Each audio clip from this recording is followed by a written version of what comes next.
Aga pa. Welcome to more vlogs.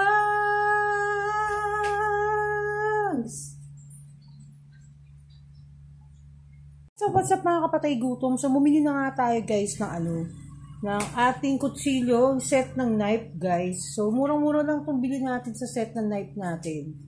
Mga 200 pesos lang to guys. Kasama na yung delivery guys. Ipakita ko na sa inyo. So ayan na nga mga kapatay gutom.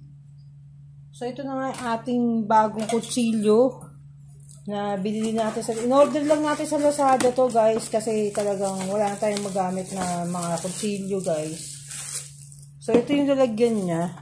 White ba to? Green. Parang hindi maintindihan kung ano yung kulay niya guys. Parang dirty white or what eh.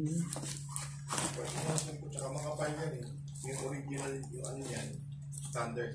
Ito yung mga kasama niya guys. Pinugupit lang natin yung mga kasama niya. Nagunting. May gunting na kasama. Grabe, lilit lang pala sa realidad nito guys. Ang liit lang niya sa realidad. Ano ba ito? Yan, ganyan guys.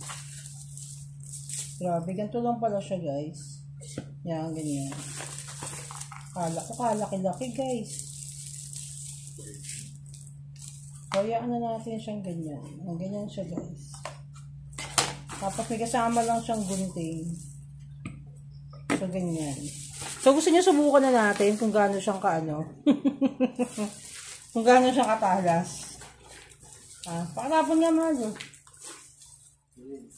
Oo. Subukan ko lang guys. Kung gaano siyang katalas ha. Subukan natin. Subukan natin yung ating ano ba talaga guys. Kung matalas ba siya. Ano ba talaga datingan niya. Guys, natin. Ayun, fairness, matalas, guys. Matalas siya yung fairness, guys. So, huwag natin anihin.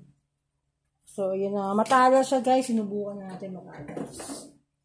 So, okay na to, guys. Sana bumili na rin kayo sa Lazada. Nakalimutan ko lang yung niya, guys. Yung pangalan ng shop sa Lazada, guys. So, ayun na. Share ko lang sa inyo, guys. Ang ating napakagandang kitchen set na knife and mga ganun. Kitchen, ang tawag dito? Kitchen knife set, okay? Babu.